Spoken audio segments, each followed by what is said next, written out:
Chers amis, bonjour. Nous sommes le mardi 10 décembre 2024. Il est 10 heures. Quelques news de l'Arménie, de l'Artsakh et de la diaspora arménienne.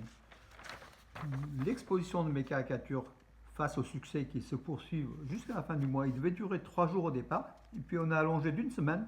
Et maintenant, donc jusqu'à fin décembre, donc à la salle Chenevier de la MJC Jean Moulin, donc mon exposition de caricatures, une soixantaine de caricatures liées à l'Arménie, aux Arméniens, voilà, donc que vous connaissez, hein, donc voilà une partie. Pour vous dire donc pourquoi cette affiche, tout simplement parce que en fait vendredi, samedi, dimanche, je serai présent donc de la salle Chenevier pour commenter pour ceux qui le désirent en leur compagnie en fait. Hein, donc mes caricatures, donc chacune des caricatures, je consacrerai quelques heures donc en ce week-end, le week-end prochain, donc vendredi, samedi, dimanche. Vendredi donc ça sera donc entre 18h et 19h30. Samedi donc 14 décembre entre 16h et 18h, et dimanche 15 décembre, entre 16h et 18h également, et puis le vendredi 30 décembre, je recommenterai une nouvelle fois entre 18h et 19h30. Pourquoi? Parce qu'il y a des personnes qui m'appellent, qui demandent quand est-ce qu'ils peuvent visiter en ma compagnie. Donc effectivement, certaines caricatures, on doit les commenter, donc expliquer dans le texte, puisque ce sont des caricatures de presse. Voilà, donc je serai sur place pour commenter cela, mes amis. Et puis donc l'autre événement, hein, et je salue à l'occasion Marie Toros, l'épouse de mon ami Toros Rasklan, Toros, le sculpteur Toros, qui aurait eu, qui aura 90 ans ce jeudi. Voilà, maintenant il est dans les cieux tout simplement. Hein, donc voilà, il est parti il y a 3-4 ans. Donc Marie Toros qui maintient la mémoire de Toros, l'art, la culture, par l'ouverture, par l'atelier de Toros, hein, à Romans-sur-Isère. Toros qui avait fait beaucoup d'œuvres sur le génocide des Arméniens, en fait, hein, des sculptures magnifiques. Voilà, Marie Toros qui nous a envoyé l'invitation de la mairie de la ville de Valence, tout simplement, pour l'inauguration des rues Stepanakert et des rues Toros-Rasklan à Valence. Donc ça se passe à Ecopark, donc rue Pierre de Coubertin, entre l'avenue des Baumes et rue Pierre de Coubertin à Valence. Ça sera samedi à partir de 11h. Donc notez-le bien. Voilà, inauguration des rues Stepanakert et de la rue Toros Rasklan, le sculpteur. Voilà, mais mon ami Toros. Voilà, que sa mémoire puisse être encore vive dans nos esprits. C'est ce que j'ai dit à Marie donc hier lors d'un entretien.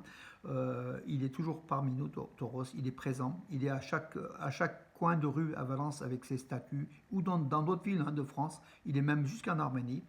Voilà, il faut que sa mémoire puisse, comment dirais-je, donner aux générations nouvelles cette fierté de la création justement culturelle au profit de l'Arménie, de la France et de la Syrie, hein, pays de naissance de Toros qu'il adorait d'ailleurs, il adorait.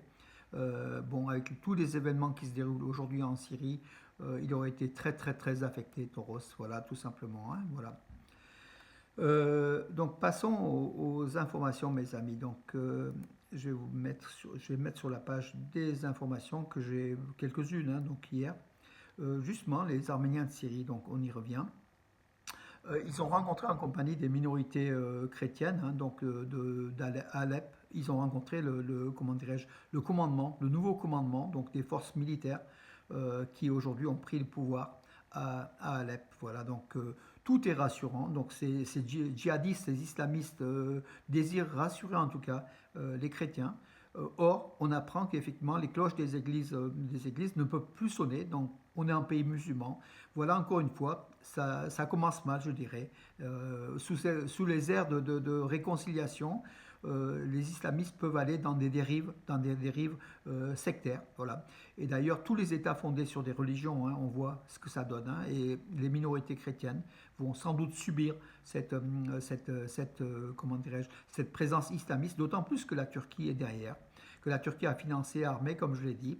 La Turquie qui a attaqué d'ailleurs le nord de la Syrie par des drones, qui a tué une famille de 11 personnes de la même famille, des Kurdes. Voilà. La Turquie qui est là pour déloger les Kurdes du nord de la Syrie, c'est aussi l'objectif d'Erdogan. Hein, voilà. Occasionnellement, les Arméniens et les minorités chrétiennes, voilà, qui s'opposent au régime dictatorial de la Turquie. Voilà. Alors, la lutte contre la corruption est notre priorité stratégique, affirme Meir Grigorian, qui est le vice-président Premier ministre d'Arménie, donc Meir Grigoryan. On le voit au niveau des Meir Grigoryan, on le voit aux frontières de l'Arménie aussi souvent. Dans la démarcation frontalière, c'est un référent. Voilà. Il a affirmé cela lors d'une conférence à Yerevan.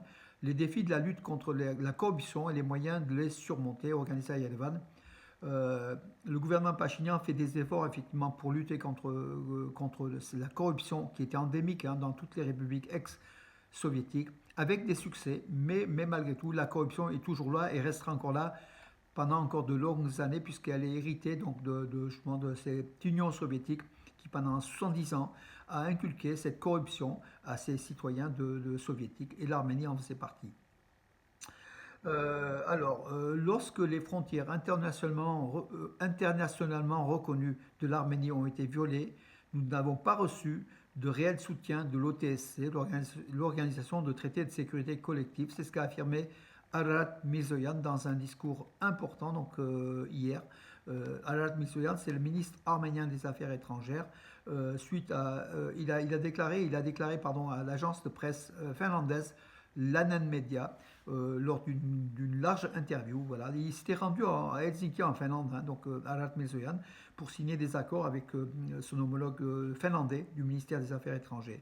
Voilà, il a affirmé que l'OTSE n'a pas protégé les frontières de l'Arménie, a failli à sa mission, et c'est pour cela que l'Arménie, et depuis un peu plus d'un an, se détache de l'OTSE sans l'abandonner complètement, peut-être en attendant de voir mieux, peut-être par l'OTAN. On verra avec l'administration Trump quel est son plan, sa stratégie par rapport au Sud-Caucase et surtout par rapport à l'Arménie. Voilà, s'il y a une stratégie. Karekin de Etchmiadzin, le catholicos de tous les Arméniens, à Saint-Etchmiadzin, a reçu donc l'Argentin Ocampo, Luis Moreno Ocampo, l'ancien président du tribunal pénal international de La Haye, TPI, donc un juriste de notoriété mondiale. Voilà, il a remercié par rapport à sa mission, par rapport à tout ce à son engagement par rapport aux Arméniens de l'Artsakh, la libération des prisonniers de guerre détenus injustement à Bakou, des prisonniers de guerre arméniens, et puis le droit au retour des Arméniens de l'Artsakh. Voilà, donc il a félicité Luis Moreno Ocampo comme étant un ami de l'Arménie, un ami fidèle de l'Arménie et des droits, puisque c'est un juriste, et c'est le droit des Arméniens. Voilà, ils sont aussi échangés quelques mots sur la situation au Sud-Caucase et au Moyen-Orient, dont la Syrie. Bravo l'Argentin Luis Moreno Ocampo, qui est là derrière le peuple arménien, tout simplement. Alors, l'Azerbaïdjan transforme la résidence du président d'Artsakh à Stepanakert, qui s'appelle Khankendi. Donc, ils ont transformé avec tout ce qui représentait donc la République d'Artsakh, tous les insignes, les logos ont été enlevés, les armoiries de la République d'Artsakh, pour placer donc les armoiries de l'Azerbaïdjan dans Stepanakert occupé. Donc, on transforme ce bâtiment qui est magnifique, dont on a visité plusieurs fois, nous, à Stepanakert. On avait même été reçus par les présidents successifs, dont Bago Saakyan. L'Azerbaïdjan veut dénaturer la ville pour donner un visage azéri, occupant azéri, et enlever tout ce qui rappelle l'Arménie. La poste d'Arménie, justement, honore par un timbre-poste le nouvel an lunaire, donc avec un symbole qui est le serpent. C'est un serpent chinois. Les Chinois représentent cette année-lumière. Et la poste d'Arménie, toujours en fin d'année, émet un timbre-poste. Ce timbre-poste de 400, je crois que c'est 400 ou 480 drams. Il est émis donc par High Post, la poste d'Arménie, 500 drams, pardon. À l'occasion du Nouvel An, 2024-2025. Donc l'année prochaine, c'est l'année du serpent. Ça a été imprimé en France chez Cartor. Donc tous les timbres arméniens de High Post sont imprimés, ces dernières années, sont imprimés en France à l'imprimerie Cartor. Voilà, bravo.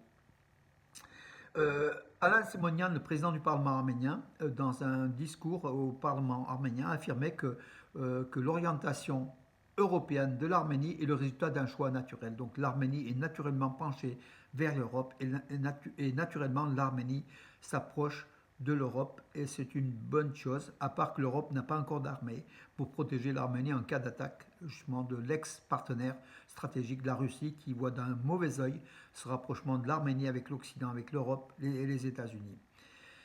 Voilà mes amis, écoutez, j'ai fait le tour de l'actualité pour aujourd'hui en tout cas. Je vous donne rendez-vous à demain tout en vous disant, donc ça sera à partir de vendredi, donc je vous ai donné les horaires, écoutez, et je serai dans la salle pour commenter pour ceux qui désirent, et vous êtes quelques dizaines à me l'avoir demandé.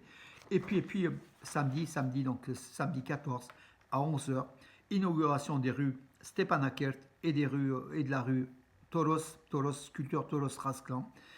Voilà mes amis pour cela, vers l'ex-stade de la Pala, pour ceux qui connaissent, hein, le stade du football du club arménien, hein, l'USUA, qui est devenu l'Azua Valence, qui avait un stade. Aujourd'hui, ce stade-là a été démantelé pour des habitations, et c'est dans ces quartiers nouveaux d'éco-parcs que se déroule justement l'inauguration de ces deux rues portant l'une la capitale de la République de l'Artsakh, l'autre le sculpteur arménien Toros. Voilà mes amis pour aujourd'hui, je vous donne rendez-vous à demain et bonne journée.